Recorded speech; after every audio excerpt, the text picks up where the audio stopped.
Leo nimeona niwaletee clip hii ya askofu huyu wa Katoliki ambaye ameongea kwa habari ya kudai haki kwa wale watu ambao wamepiga kelele juu ya dhuluma na uonevu kwenye nchi hii, wakafungwa au wakakamatwa. Sasa hapa anadai kwamba waachiwe, hata wale ambao watapiga kelele baada ya hapo wasikamatwe.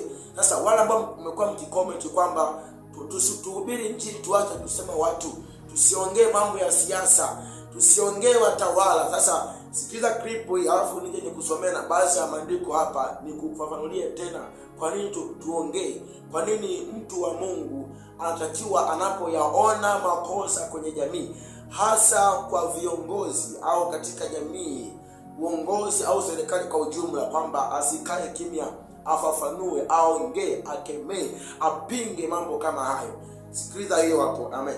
Ni jukumu letu sisi wananchi kulinda amani ya nchi yetu, kwa sababu amani inapatikana kwa shida sana, na tukiipoteza hatutaipata.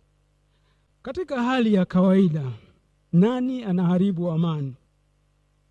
Anayetumia nguvu na kusitiza uchaguzi uende anavyotaka yeye, au yule anayesema jamani, turudi mezani ili tuangalie mifumo yetu ya uchaguzi, kwani mfumo wa sasa hauwezi kutupatia viongozi wa haki na kweli. Kwa maana hiyo,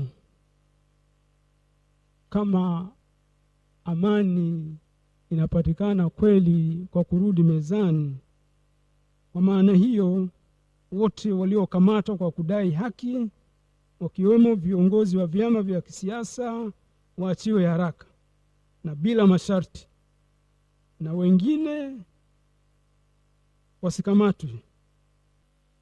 Wito ya kwanza, tuiombee nchi yetu iwe nchi ya amani na kuwa na viongozi wa haki na wazalendo.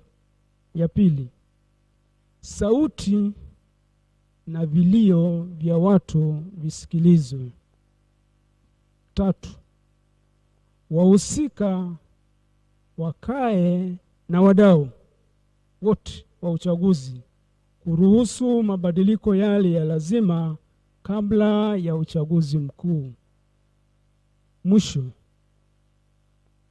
kila mtu amwogope Mungu na kuisikiliza dhamiri yake, sauti ya Mungu inayozungumza ndani